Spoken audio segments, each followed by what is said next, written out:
reflecting on different ideas from John Rawls. For part one, I'm going to summarize his original position and his intuitive argument. Both of these were created hypothetical situations for society. The original position is a situation in which a veil of ignorance is present. This veil of ignorance hinders people's personal interest or the bias they have. These have no effect on social issues or where they stand in society, their job opportunities, anything that has to do with politics or a government.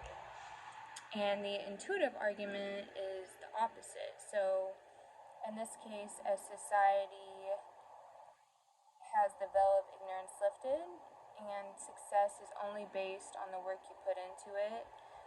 And the intuitive argument, inherited fairness, is corrected. So, if you are born into a rich family, that does not matter. Everyone has an equal opportunity. These arguments lead to his principles of justice. The first principle is the liberty principle. This basically states that as long as no one's negatively affected, everyone has basic freedoms and they are compatible for each person.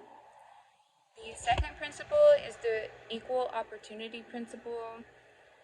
This basically states that every member of society has equal opportunities through work, education, class, etc. There is nothing that would set each person aside from each other. And from this, there is a difference principle. This states that if there are any equalities, they have to be of the greatest benefit to the least advantaged person. For part two, I'm going to analyze his arguments. I do believe that these arguments could work. Those behind the veil of ignorance would select his two principles because they have no knowledge of where they stand in society without the veil. So someone more advantaged might not support the two principles of justice typically, but without an even playing field, the idea sounds beneficial.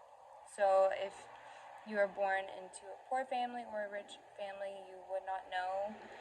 I think not knowing would kind of be an influence to support his two principles. And for part three, I chose marijuana legalization to discuss. I think that if people were behind the bill, they would be in favor to legalize it. A lot of people who currently choose not to legalize it come from a generation where they were influenced to feel a certain way about it. Without religion, social status, race, or anything like that playing a part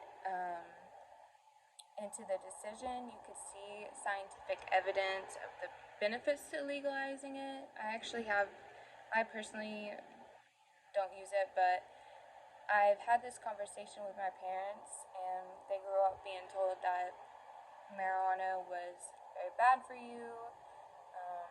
They just have a negative outlook on it, but when they are given scientific evidence that it's okay, they refer to religion or what their parents told them, what they grew up believing. So that is the end of that.